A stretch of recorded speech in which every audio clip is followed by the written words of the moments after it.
এতিমের সম্পদের কাছেও যেও না, সে পরিণত বয়সে পৌঁছার আগ পর্যন্ত তার সম্পদের কাছেও যেও না, তার সম্পদ আত্মসাৎ করার কোনো চেষ্টা করবা না। তোমার দায়িত্বে তার সম্পদ আছে। হ্যাঁ, তবে ইল্লা বিল্লাতি হিয়া আহসান, উত্তম পন্থায় তার যতটুকু খরচের প্রয়োজন অতটুকু খরচ যদি করো, এটা জায়েজ আছে। কিন্তু তুমি জুলুম করবা না, এতিমের সম্পদে হাত দিবা না অন্যায় ভাবে। আল্লাহ তাআলা বলেন, ইন্নাল্লাযীনা ইয়াকুলুনা আমওয়ালাল ইয়াতামা যুলমা ইন্নামা ইয়াকুলুনা ফি বুতুনিহিম নারা ওয়া সায়াসলাউনা সাঈরা। যারা এতিমের সম্পদ অন্যায়ভাবে আত্মসাৎ করে তারা পেটের মধ্যে আগুন খায়, আগুন আগুন। অচিরেই তারা প্রজ্বলিত আগুনে প্রবেশ করবে, কঠিন আগুনের মধ্যে তারা প্রবেশ করবে। বলি নাউযুবিল্লাহ। তাহলে 6 নাম্বার উপদেশ আল্লাহ, এতিমের সম্পদের কাছেও যেও না।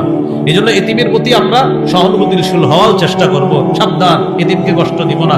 রাসূলুল্লাহ সাল্লাল্লাহু আলাইহি সাল্লাম বলেন, ইমসাহ রাসাল ইয়াতীম, এতিমের মাথায় হাত বুলাবা, এতিমের মাথায় হাত বুলাবা। এই জন্য এতিমের মাথায় হাত বুলাবো, এতিমের সম্পদ আত্মসাৎ করবো।